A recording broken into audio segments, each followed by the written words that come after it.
너희가 하나님의 성전인 것과 하나님의 성령이 너희 안에 거하시는 것을 알지 못하느뇨. 아멘.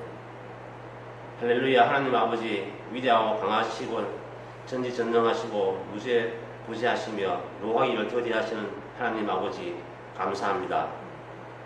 회개하고 진정으로 회개하기를 원합니다. 진정으로 회개할 수 있는 회개의 영을 부어 주시옵소서.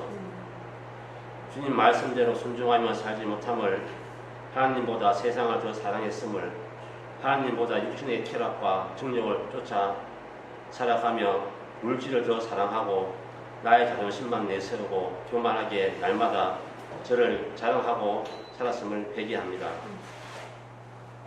하나님 아버지, 무슨 죄로 살지 못하고 나의 삶 속에서 삶의 예배를 드리지 못하고 세상 사람들과 다르게 구별받은 자가 아닌 그들처럼 똑같이 살았습니다. 만약 오늘 이 예배가 제 인생의 마지막이라면 오늘 어떻게 예배를 드려야 할까요? 목숨을 다해 생명길로 예배드리는 안타까운 인생들도 많지만 저희들은 너무나 안일하게, 해이하게, 무감각하게 죄와 타협하며 살아왔습니다. 이 시간 주님, 저희들의 모든 허물과 죄악들을 다 기억하고 회개케 하시고 저희 심령같이 옥토같이 되어 하나님 말씀이 저희들 심령을 온전히 새로워지고 변화되어 주님 뜻대로만 순종하며 나아가길 결단하는 시간 되게 하옵소서. 우리 교회가 함께 사랑받고 인정받는 교회가 되게 하시고 교회 안에서 세상에 물결이 들어오는 것이 아니라 교회가 세상 속에 끊임없는 사랑의 물결을 만들어가고 빛과 소금처럼 소중한 정말 예수님의 향기를 날리게 하옵소서. 이 나라 이 땅 기도로 서게 하신 주님, 코로나로 무너진 예배 처소들마다 다시 새롭게 예배가 바로 서게 하시고 지금 나 자신부터 예배를 사모하며 성령님을 인격적으로 모시는 삶을 살게 하옵소서. 기도하는 교회, 기도하는 가정, 기도하는 나라 되게 하시고 농토, 일터에도 늘 주님의 손길로 축복하시며 우리 교회 안에 속한 모든 가정들 불꽃 같은 눈동자로 지켜주시고 보호하시는 주 예수 그리스도 이름으로 기도드렸습니다. 아멘.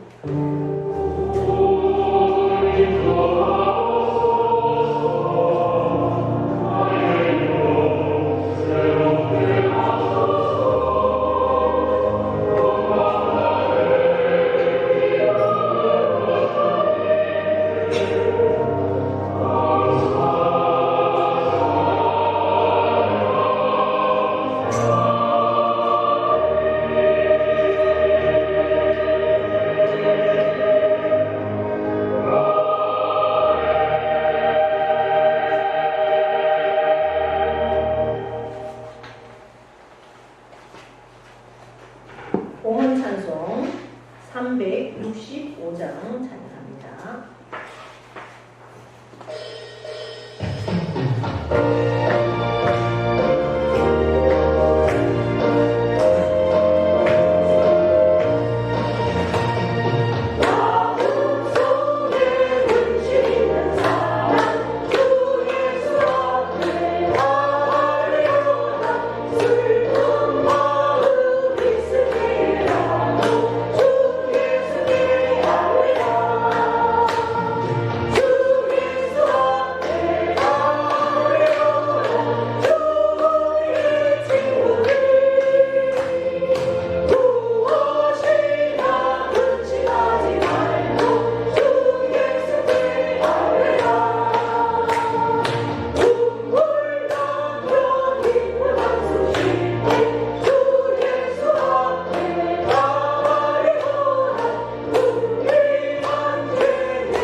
만물의 창조주이시며 주관자이시며 역사의 주관자 되시고 우리 인생의 모든 생사화복까지도 주관하시는 하나님, 그 하나님이 나의 아버지임에 참으로 감사와 영광과 존귀를 올려드립니다.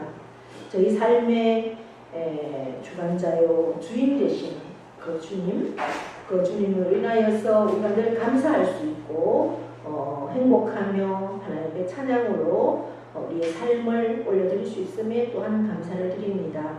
우리에게 주어진 모든 삶, 우리에게 주어진 모든 시간과 일터와 모든 환경들을 하나님께서 함께 하시고 또 우리에게 맡겨주시고 인도하심을 감사드리며 내게 주신 그 모든 소득의 10의 1조를 아버지 앞에 구별하여 올려드리는 귀한 손길들을 일일이 기억하여 주시고 하나님께서 약속하신 그 약속의 복들을 누리는 귀한 영혼과 그 삶이 되어지도록 복의 복을 더하여 주시옵소서. 절기를 따라서 아버지 앞에 올려드리는 귀한 맥주 감사 예물도 하나님께서 기억하셔서 참으로 이 절기가 왜 우리가 지켜야 하는지 그것은 참으로 이 땅에 주님의 몸된 교회를 세워가기 위함이고 우리에게 주신 그 모든 것들 감사하며 앞으로도 함께 하시는 하나님을 찬양하는 귀한 예물임을 알고 하나님 앞에 올려드리오니 하나님께서 그 믿음대로 되어지도록 베풀어 주시옵소서. 감사의 조건들을 따라서 올려드리는 귀한 감사의 예물 일일이 기억하여 주시고 날마다 감사가 끊이지 않는 그 영혼과 육신과 그 삶과 기업이 되어지도록 은혜 베풀어 주시며 선교 예물 드리는 손길도 일일이 기억하여 주셔서 참으로 하나님 나라가 이 땅에 온전히 이루어지는 귀한 복들을 누리고 또 이 귀한 예물을 통하여서 열매 맺어지도록 인도하여 주시옵소서. 주의 예물을 드리는 손길들마다 일일이 기억하여 주셔서 하늘의 것으로 땅의 것으로 풍성하게 충만하게 채워 주시옵소서. 우리가 하나님 안에서 더 많은 복들을 누림으로 나와 함께 하신 그 하나님을 찬양하며 증거하며 나누고 베풀고 후원하고 구제하고 선교하는 일에 풍성하게 쓰이고도 남는 귀한 복들도 허락하여 주시옵소서. 감사드리며 예수님의 이름으로 축복하며 기도하옵나이다. 아멘.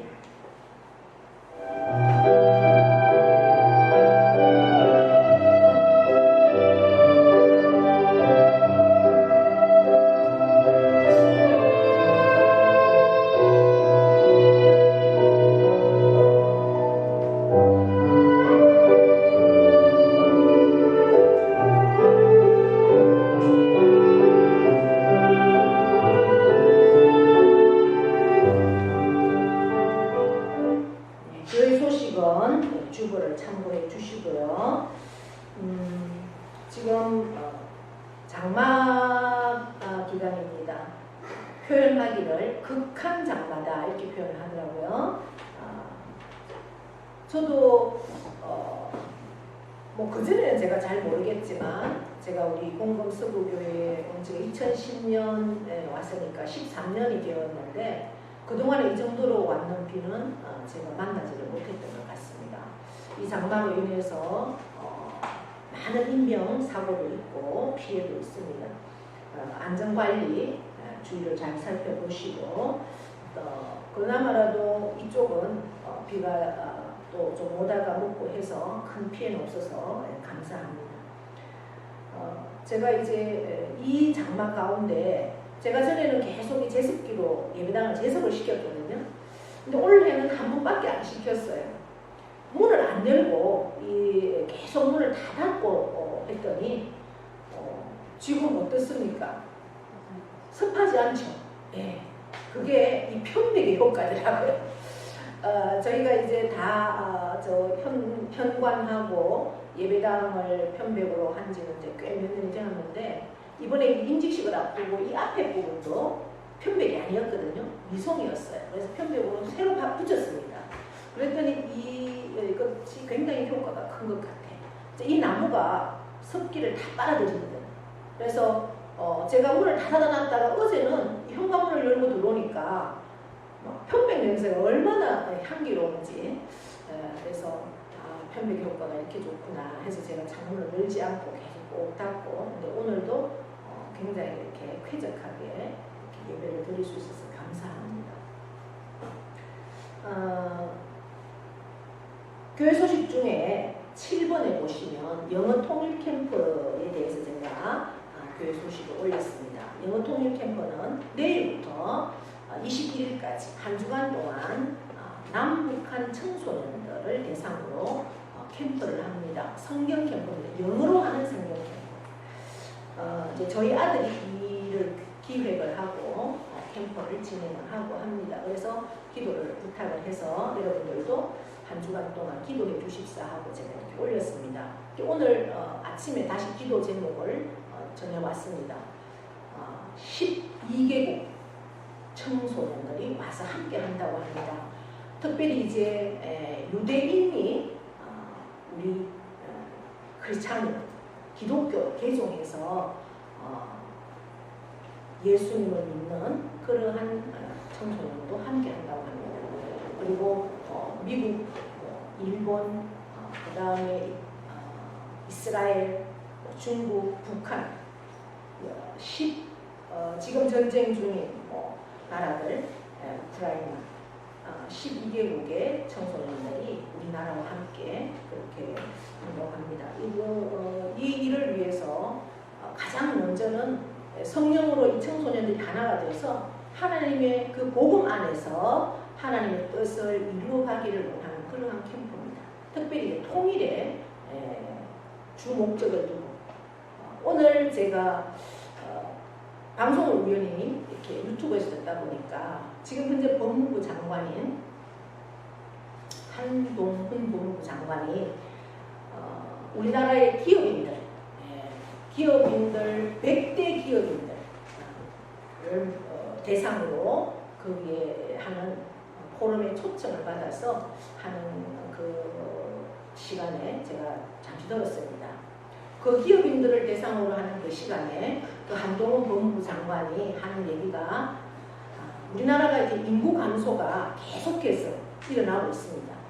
2040년도가 되면 우리나라는 10대들은 거의 없습니다. 그러면 기업도 문을 닫아야 됩니다. 일할 사람이 없으니까. 그 대책이 뭐냐? 외국인을 우리나라에 와서 일을 잘 할 수 있도록. 그래서 그들이 일을 하면 그들도 직위가 올라가고 그렇게 정착하고 가족이 와서 우리나라에 살 수 있는 그러한 정책을 펴지 않으면 기업이 힘들다 이런 얘기를 했습니다. 이제 그것을 마무리하고 저희 부부가 결론을 하나 대안을 하나 제시를 했죠. 그게 뭘까요? 통일이 되면 그 일은 반드시 이루어집니다. 할렐루야. 북한의 사람이 얼마나 많습니까? 통일이 되면 인구 걱정 사실 필요가 없습니다. 그래서 통일은 그러면 과연 될까? 우리하고는 아무 상관이 없는 얘기일까? 저렇게 지금 북한에서 핵 미사일을 계속 쏘아대는데 통일은 반드시 됩니다. 왜냐하면 하나님의 계획이시고 하나님의 선물입니다. 우리나라가 복음이 들어올 때 북한에서부터 복음이 시작되었고 평양 대부흥운동 1907년에는 성령으로 그 땅이 뒤집어져서 그곳에서 불길처럼 번져서 복음이 남한까지 내려왔다는 사실입니다. 그러나 지금은 그곳에 하나님 이름을 하나님이란 이름만 불러도 죽음을 당하고 성경책이 발견되면 감옥에 가야 되는 그러한 땅이 북한이 되었습니다. 하나님의 마음이 얼마나 아플까요? 그러나 왜 하나님은 저 땅에 회복을 시켜주지 않고 저렇게 인권이 유린당하는 땅으로 두실까? 그것은 하나님의 섭리가 있고 계획이 있으시겠죠. 우리가 더 준비하고 더 하나님 앞에 기도하고 준비가 될 때 하나님 반드시 그 일을 이루어주시리라 믿습니다. 아마 10년 안에 통일은 반드시 이루어집니다. 그 일을 위해서 우리도 기도해야 되고 그 일을 준비해야 되고 누군가 통일이 되면 그 땅의 주역이 돼야 됩니다. 그 일을 위해서 이 캠프를 하는 것입니다. 여러분들 한 주간 동안 동일 캠퍼를 기억하시면서 함께 기도해 주시면 고맙겠습니다. 네. 이제 오늘 우리 이동영 안수집사님이 굉장히 은혜롭게 기도를 하셨는데요. 이제 다음 주에는 홍성희 권사님, 이순자 권사 이렇게 네 분이 돌아가면서 기도를 할 것입니다. 그래서 해주시면 고맙겠습니다. 자, 성경 말씀 보겠습니다. 로마서 2장 1절에서부터 16절까지 좀 깁니다.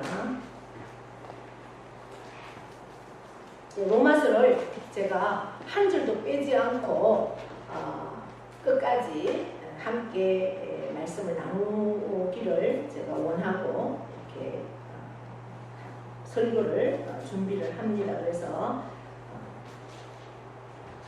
함께 읽도록 하겠습니다. 이때 안 읽으면 여러분들이 사실 성경을 언제 그렇게 잘 읽겠습니까? 그래서 로마서를 정독을 하고 로마서를 완전히 내가 이 말씀을 붙들고 살아가겠다 이런 생각들을 하시고 함께 읽고 함께 설교를 나누면 좋겠습니다. 자, 제가 먼저 1절 읽습니다. 그러므로 남을 판단하는 사람아 누구를 막론하고 내가 핑계하지 못할 것은 남을 판단하는 것으로 내가 너를 정죄하느니 판단하는 내가 같은 일을 행함이니라. 이런 일을 행하는 자에게 하나님의 심판이 진리대로 되는 줄 우리가 알노라. 이런 일을 행하는 자를 판단하고도 같은 일을 행하는 사람아 내가 하나님의 심판을 피할 줄로 생각하느냐. 혹 내가 하나님의 인자하심이 너를 인도하여 회개하게 하심을 알지 못하여 그의 인자하심과 용납하심과 길이 참으심이 풍성함을 멸시하느냐. 다만 내 고집과 회개하지 아니한 마음을 따라 진노의 날 곧 하나님의 의로우신 심판이 나타나는 그날에 임할 진노를 내게 쌓는도다. 하나님께서 각 사람에게 그 행한 대로 보응하시되 참고 선을 행하여 영광과 존귀와 썩지 아니함을 구하는 자에게는 영생으로 하시고 오직 당을 지어 진리를 따르지 아니하고 우리를 따르는 자에게 진노와 분노로 하시리라.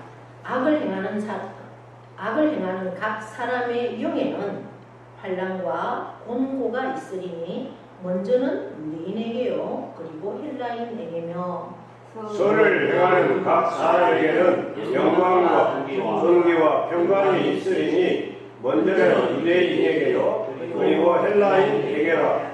이는 하나님께서 외모로 사람을 취하지 아니하심이라. 무릇 율법 없이 범죄한 자는 또한 율법 없이 망하고 무릇 율법이 있고 범죄한 자는 율법으로 말미암아 심판을 받으리라. 하나님 앞에서는 율법을 듣는 자가 의인이 아니요 오직 율법을 행하는 자라야 의롭다 하심을 얻으리니 율법 없는 이방인이 본성으로 율법의 일을 행할 때에는 이 사람은 율법이 없어도 자기가 자기에게 율법이 되나니 이런 이들은 그 양심이 증거가 되어 그 생각들이 서로 혹은 고발하며 혹은 변명하며 그 마음에 새긴 율법의 행위를 나타내느니라. 곧 나의 복음의 이름 나와 같이 하나님이 예수 그리스도로 말미암아 사람들의 은밀한 것을 심판하시는 그 날이라. 아멘. 명령 선포하겠습니다. 시작. 이스라엘 지켜라 그대로 되리라. 하나님 보시기에 좋았다. 잘 됩니다. 더 잘 됩니다. 할수록 더 잘 됩니다. 감사합니다. 더 감사합니다. 감사하면 기적이 일어납니다. 아멘. 할렐루야. 옆에 분과 인사합니다. 오늘도 우리는 이겼습니다. 네, 예배자에 나온 여러분 사랑하고 축복합니다.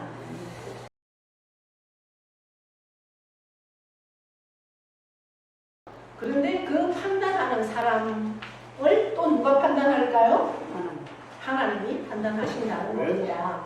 그래서 오늘 2장의 말씀은 하나님이 판단하시는 그런 하나님의 판단에 더 우리가 집중해서 말씀을 보겠습니다. 네. 이제 교회에서 성경 공부를 했습니다. 야고보서를 공부하다가 보니까 너희 죄를 서로 고하라 하는 그 말씀에 이제 감동을 받아서 서로가 자기의 죄를 고백을 하는 겁니다. 첫 번째 사람이 이렇게 고백을 합니다. 사실 나는 교회 다닌 지는 오래됐는데 아직 끊지 못한 게 하나 있어. 담배를 아직 못 끊었어. 이제 이렇게 고백을 했습니다. 옆에 사람이 또 이런 고백을 합니다. 사실 나도 진짜 약점이 있는데 그 이성관계가 좀 복잡해. 또 이런 얘기를 했습니다. 또 세 번째 친구가 어떤 고백을 하는가 하니 나는 어릴 때부터 있던 그 악습을 내가 아직도 못 끊고 있어. 그게 뭔가 막 도벽. 그래서 뭔가 보면 슬쩍슬쩍 가져가고 싶은 그런 습성이 아직도 있는데 그걸 내가 아직도 못 끊었다. 이렇게 합니다. 근데 맨 마지막 친구는 입을 닫고 가만히 있더라는 거죠. 그래서 막 그럽니다. 야, 우리 얘기는 다 했는데 너 뭔 톱배야? 왜 얘기 안 해? 너는 뭔데? 막 이렇게 하니까 사실 난 좀 곤란하다고. 말하기가 진짜 곤란하다고. 뭔데? 그러니까 할 수 없이 이제 얘기한다 하면서 나는 남의 약점을 들으면 그거를 내가 가지고 있어야 되는데 못 가지고 있고 뭐예요? 그 약점 들은 것을 얘기하는 게 내 약점이라고. 그러니까 이 사람을 다 얘기했으니 이제 어떡할 거냐 이거죠. 네, 그래서 나는 남의 약점을 들으면 막 불고 다니는 게 내 약점인데 어떡하겠느냐. 그런데 여러분 이 네 번째 친구의 문제가 그 사람의 문제만일까요? 대부분의 사람들이 다 그런 약점을 갖고 있습니다. 의도하지는 않지만 내가 이 말을 해야지 해서 하는 게 아니라 하다 보면 그렇게 말이 나오는 경우가 있고 그 분위기에 따라서 그럴 수도 있죠. 그 어떤 사람들은 또 남을 그렇게 또 판단하는데 묘한 쾌감을 느끼는 사람들도 또 그 중에는 있습니다. 근데 오늘 본문에 보니까 오늘 성경 말씀에 이러한 판단, 누구를 판단하는 것은 죄다. 그 죄에 대해서 가르치고 있다는 사실입니다. 우리가 어떤 사람을 판단하고 또 그 사람이 가지고 있는 허물이나 이런 약점들을 그 결점들 그런 거에 대해서 그것이 죄다라는 것을 우리가 생각하고 그렇게 얘기하는 사람들은 없을 겁니다. 네. 그런데 하나님은 너가 저 사람의 결점이나 약점을 얘기하는 그 상대방보다 너가 더 죄가 심각하다 이렇게 오늘 말씀하고 계신다는 거죠. 오늘 본문에서 이 말씀 로마서를 기록한 사람이 누구냐 하면 사도 바울이죠. 사도 바울은 이 말씀들을 유대인들에게 대상으로 편지를 썼습니다. 그리고 그 유대인만이 아니라 이방인, 로마에 있던 이방인들이 교회에 들어와서 신앙생활을 하는 사람들에게 이 편지를 썼습니다. 그게 첫 번째 대상은, 이 편지를 읽을 첫 번째 대상은 유대인이라는 거죠. 유대인들은 굉장한 자기 자부심이 있습니다. 도덕적으로는 종교적으로는 자존심이 매우 강한 사람들이 유대인입니다. 그런데 그러한 사람들에 대해서 그러한 사람들을 향해서 사도 바울은 이 말씀을 던지고 있다는 거죠. 판단하는 사람들이다. 우리는 죄가 크다. 우리가 로마서 1장에서 그 18절 이하에 쭉 살펴볼 때 이방인들에 대한 그 죄의 제목들을 쭉 우리가 살펴봤습니다. 얼마나 많은 그 죄의 제목들을 우리가 살펴봤습니다. 그러니까 하나님 없이 사는 사람들, 주님과 상관없이 살아가고 있는 그 이방인들, 그 이방인들이 어떤 죄 가운데 살아가고 있는가, 또 이방인들의 그 죄에 대한 목록들을 우리가 다 살펴보았죠. 1장에서. 그 바울이 이방인들의 그 죄를 열거하고 있는 그 말씀을 편지를 읽으면서 유대인들은 아마 그런 반응을 보였을 겁니다. 그래 맞아, 지당한 말씀이야. 이방인들이야말로 정죄를 받아야 마땅하오. 아마 이런 고백들을 하면서 아멘 아멘 했을 것입니다. 그런데 바울은 이러한 얘기를 하다가 갑자기 이상에 와서는 대상을 바꾸는 거죠. 이방인을 대상으로 했던 것을 이방인들은 당연히 하나님을 모르니까 하나님 없이 살고 있는 사람들이니까 우상 숭배에 빠져 있을 수도 있다. 또 어둠 속에서 살아가고 있다. 그런데 갑자기 대상을 바꾸어서 유대인들에게 사도 바울이 말씀을 하는 겁니다. 그러면 오늘 말씀에서 이들을 정죄하고 판단하고 하는 여러분들, 유대인들이요? 그럼 당신들은 다른 줄 압니까? 여러분들도 이방인들과 본질적으로 똑같이 죄인이다라고 선언하고 있습니다. 하나님 없이 살고 있는 그들 향해서 우리가 판단할 때가 많다는 거죠. 유대인들만이 아니라 지금 저와 여러분들도 나는 하나님의 자녀고 하나님의 특권을 누리는 사람인데 하나님을 알지 못하는 사람에 대해서 겸손한 판단을 하고 있는 죄는 우리가 없는가라는 겁니다. 그러한 죄가 우리 속에도 있다라고 성경은 말씀합니다. 그러면서 그 이유가 뭐냐? 한마디로 너희가 판단하는 그 판단으로 너희는 판단을 받아야 할 그 하나님의 판단이 어떤 것인지를 아직도 깨닫지 못한다라고 바울은 지적하고 있습니다. 나를 판단하고 있는 그들도 어느 날 하나님의 판단 앞에 서야 한다는 거죠.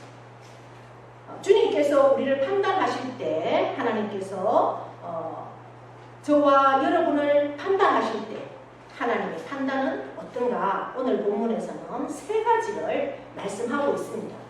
첫째는 하나님은 어떤 판단을 우리에게 하는가?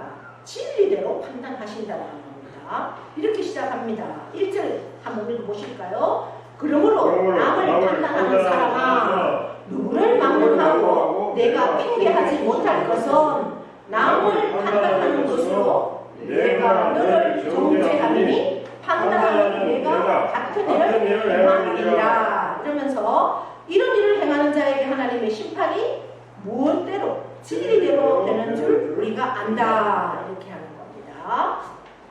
이런 일을 행하는 남을 판단하는 사람에게 하나님의 판단이 진리대로 임한다라는 거예요. 네. 진리대로라는 말씀이 굉장히 중요합니다. 진리라는 것은 뭘까? 진리는 물론 아니다 이런 거하고 반대되는 개념이죠. 근데 여기에서 진리라는 말씀은요, 눈에 보이는 현상의 기초가 되는 실체라는 거예요. 그래서 우리가 밖으로 드러나는 것을 현상이죠. 그 현상 속에 숨어 있는 실체가 진리라는 겁니다. 그렇게 말씀하고 있어요. 우리가 겉으로 나타나는 유대인들은 분명히 우상 숭배자가 아닙니다. 하나님만을 숭배합니다. 로마서 1장에서도 바울이 그렇게 고발하고 정죄하고 우상 숭배와 대체로 상관이 없던 사람들이 유대인입니다.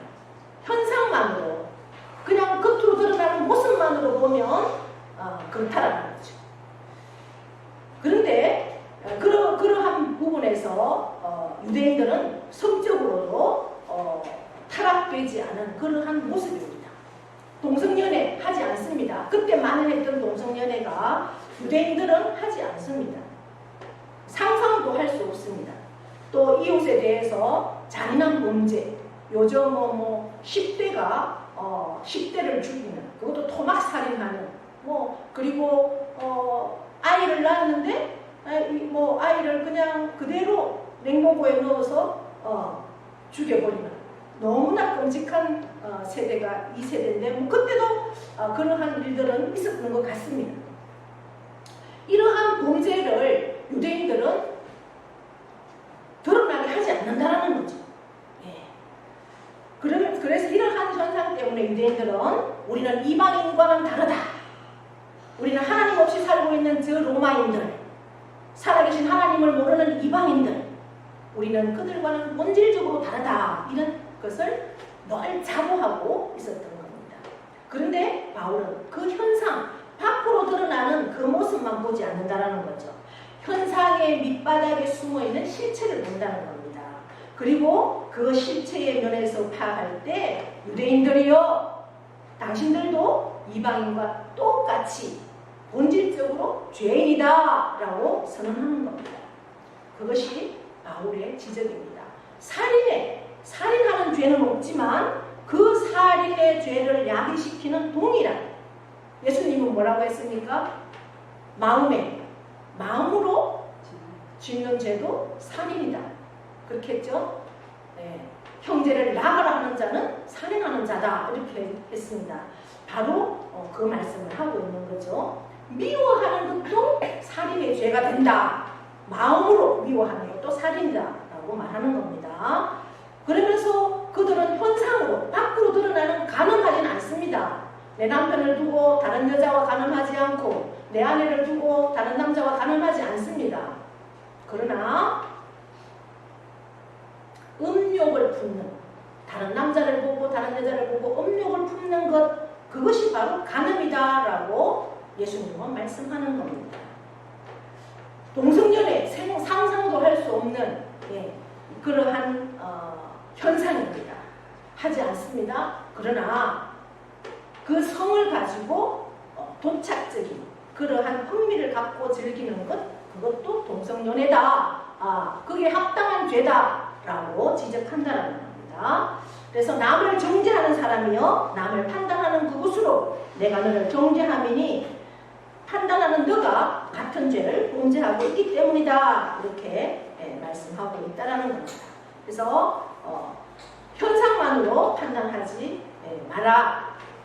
하나님은 우리를 판단하실 때, 살아계신 하나님께서 저와 여러분을 판단하실 때, 그것이 오늘 당장 판단해서 어떠한 모습으로 우리에게 나타나지 않는다 할지라도 마지막 최후의 심판의 자리에서 전능자이시고 창조주이시며 심판자이신 그 예수 그리스도 앞에서 우리가 판단을 다 받아야 한다는 겁니다. 그것을 믿으십니까? 그래, 예수 그리스도의 판단은 진리대로 한다는 겁니다. 내가 겉모습으로 그렇게 살지 않았다고 나는 하나님 앞에서 떳떳하다, 하나님 앞에 당당하게 설 수 있다라고 할 수 없다는 거죠. 우리의 생각으로 짓는 모든 죄도 하나님은 판단하신다라고 말씀합니다. 왜? 하나님의 판단은 진리대로 판단하시기 때문이라는 겁니다. 둘째로 하나님은 행한 대로 판단하신다 말씀합니다. 6절을 함께 보겠습니다. 6절입니다. 하나님께서 각 사람에게 그 행한 대로 보응하시되. 아멘. 여기서 행한 대로가 중요하죠. 행한 대로. 심판자이신 하나님이 저와 여러분을 판단하실 때 우리의 행한 대로 판단하신다는 겁니다. 지극히 당연한 상식적인 이야기죠. 유대인들은 다른 것은 몰라도 그들의 행함에 대해서는 굉장한 자부심을 가지고 있었습니다. 우리의 행함은 상당히 의롭다, 특별한 자부심으로 거의 도취되어 있던 사람들이 당시 유대인이었습니다. 왜냐하면 그들은 율법을 가지고 있었기 때문입니다. 율법은 자기들의 행함의 표준이 되는 법이죠. 그래서 그 율법을 그들은 매일 듣습니다. 그리고 그 율법을 손목에, 그 다음에 이마에 털 말씀을 가지고 다니고, 문설주의, 자기 집 문 앞에 항상 들어오고 나가면서 그 말씀을 읽습니다. 그 말씀을 날마다 가지고 있고 읽고 있고 듣고 있고 그러한 분위기 속에 살고 있기 때문에 그들은 행함에 대해서는 자부심을 가지고 있다는 거죠. 그런데 여러분, 내가 율법을 가지고 있다는 사실, 그것 때문에 그 율법을 따라서 살고 있다고 믿습니까? 다르죠. 그 차원이. 율법을 가지고 있는 것과 율법을 듣는 것과 그 율법을 따라서 살고 있는 것은 차원이 다르다는 겁니다. 내가 날마다 그 율법을 듣고 살고 있다. 네. 행하고 살고 있다. 듣고 있고 듣고 살는 것과 행하고 사는 것은 완전히 다르다는 겁니다. 저와 여러분도 마찬가지죠. 우리는 성경이 있습니다. 성경은 하나님이고 하나님의 말씀입니다. 내가 하나님의 말씀을 날마다 읽습니다. 또 주일에는 또 설교 시간에는 말씀을 듣습니다. 그러면 내가 말씀을 읽고 말씀을 듣는다고 말씀은대로 삽니까? 다르죠. 그것은 착각이라는 거예요. 유대인들의 착각과 오늘 이 시대의 저와 여러분이 착각은 사실 같다는 거죠. 12절 말씀을 보시면은 바울이 이 말씀을 던지고 있는 이유를 우리가 이해할 수 있습니다. 12절에 무릇 율법 없이 범죄한 자는 또한 율법 없이 망하고 무릇 율법이 있고 범죄한 자는 율법으로 말미암아 심판을 받으리라. 이렇게 선언하고 있습니다. 바울이 왜 이 말씀을 할까요?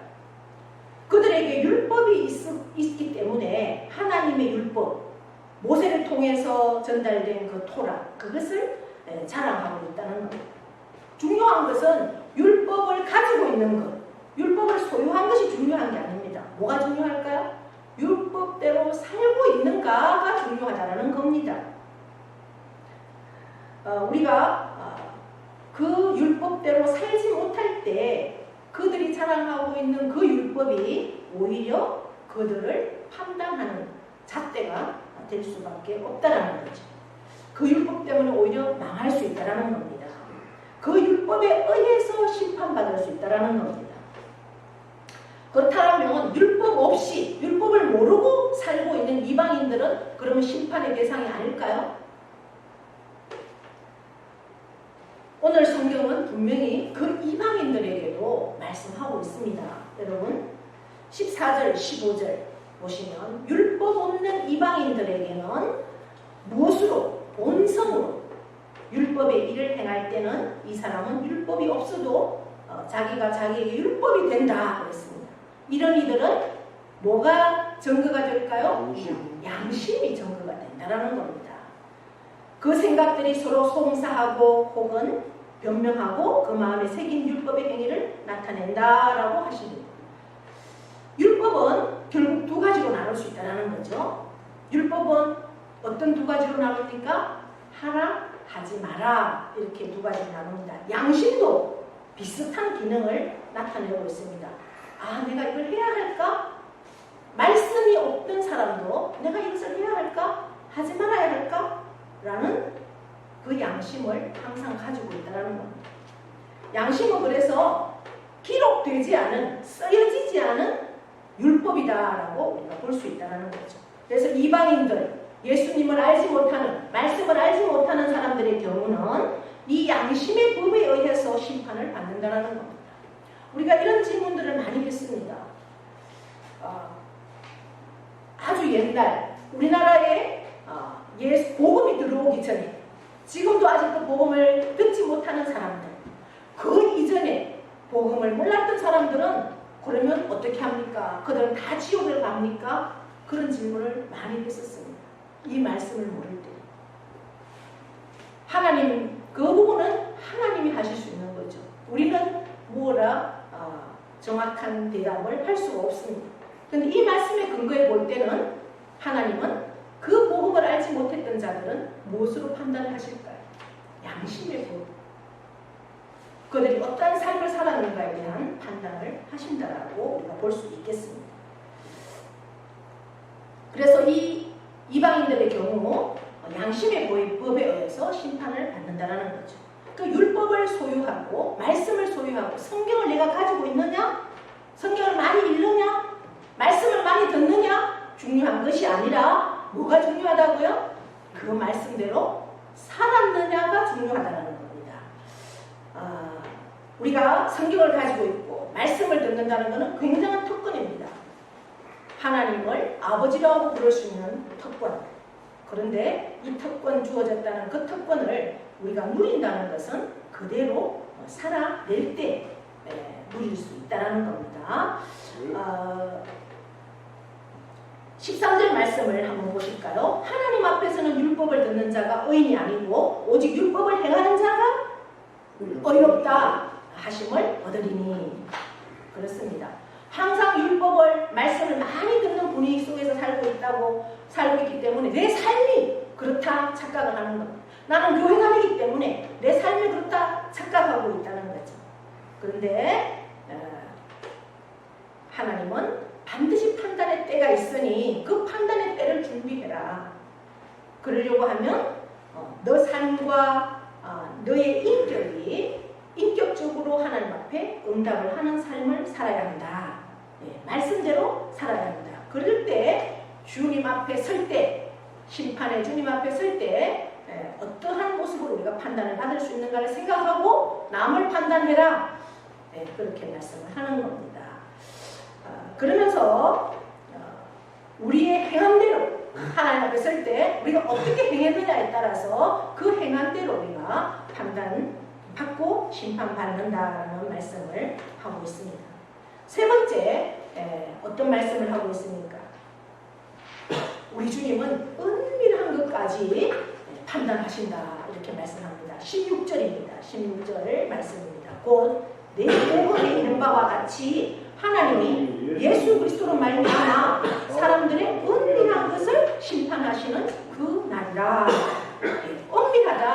엄밀하다는 것은 문자 그대로 비밀스럽다라는 것, 비밀한 것까지도 판단하신다라는 겁니다. 우리의 행위를 심판하실 뿐 아니라 그 행위를 만든 우리의 그 마음의 동기가 있죠. 그것까지 우리의 생각, 우리의 사고 이런 것까지도 판단하신다는 겁니다. 그래서 11절에서 하나님께서는 외모로 사람을 취하지 아니한다라고 선포했습니다. 우리의 중심까지도 보신다는 거죠. 우리가 어떤 생각으로 이 일을 하는가 그것까지도 판단하신다는 겁니다. 그래서 유대인들은 경건의 모습을 나타낼 때 그 내면 밖으로 드러내는 외면적인 것으로 사실은 경건을 추구했습니다. 그 내면부터. 그래서 유대인들의 문서를 읽어보면 경건하게 걸음걸이도 해야 된다 이런 것까지도 그들은 만들어서 그렇게 지키려고 했습니다. 또 기도하는 모습들 여러분 보셨나요?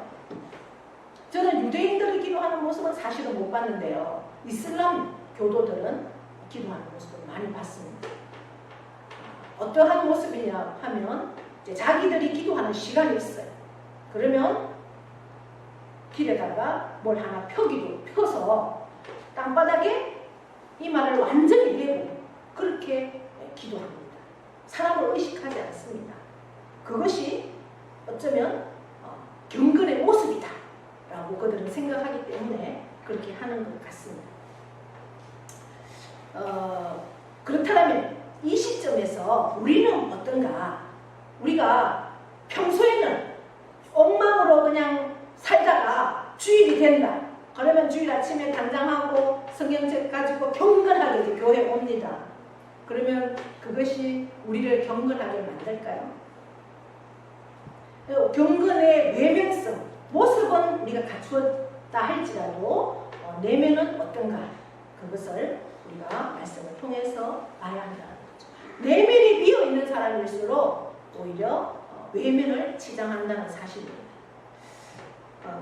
주님께서 우리를 심판하실 때 우리의 외면 바깥으로 보이는 모습에 의해서 판단하시는 것이 아니라 은밀한 비밀한 나만이 알고 있는 그러한 모습을 보시고 그것을 가지고 심판하신다 그래서 우리의 내면의 모습이 주님 앞에 설 때 다 까발려진다라고 오늘 말씀하고 있습니다.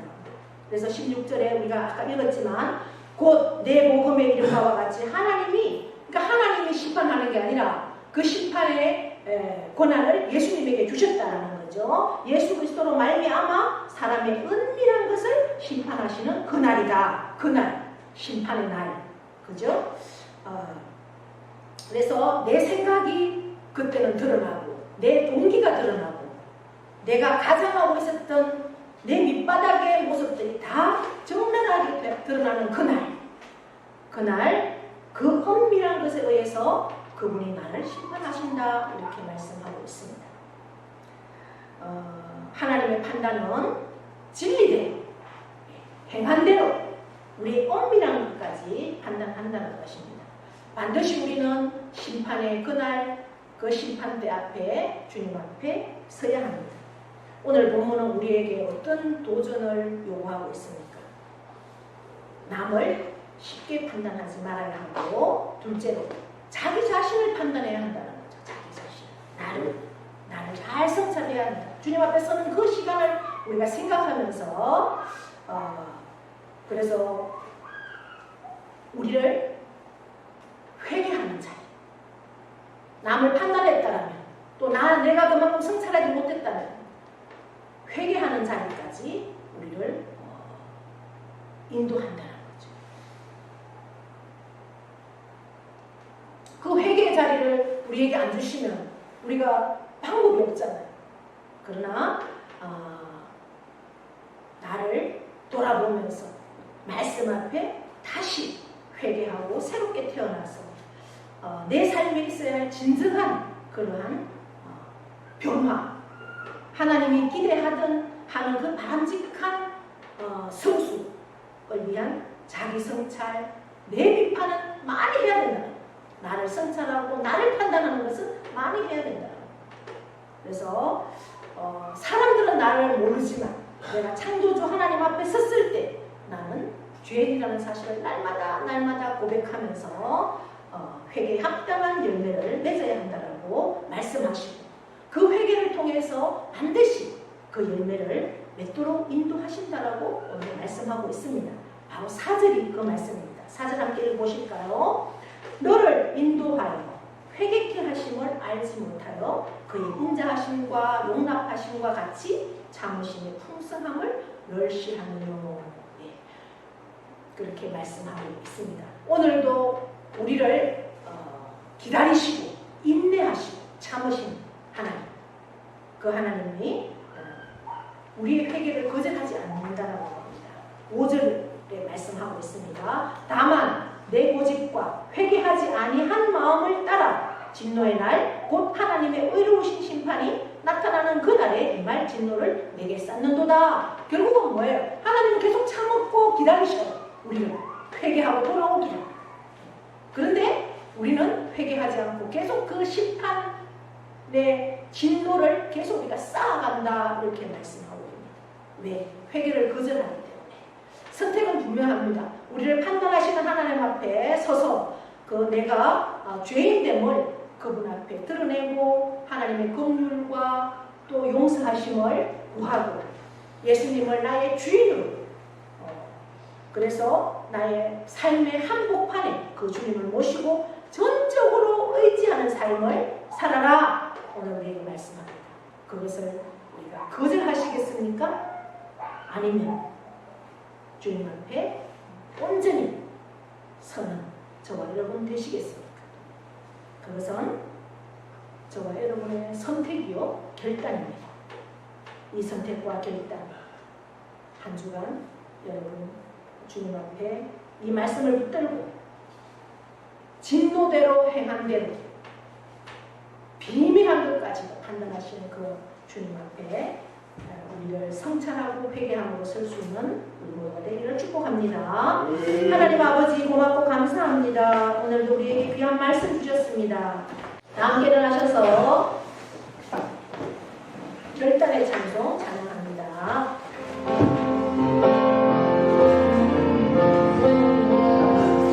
세상 세상의 유혹 시험이 내게 몰려올 때에 나의 힘으로 그것들 모두 이길 수 없네. 고대한 폭풍 가운데 위축된 나의 영혼 어찌할까를 몰라 헤매이고 있을 때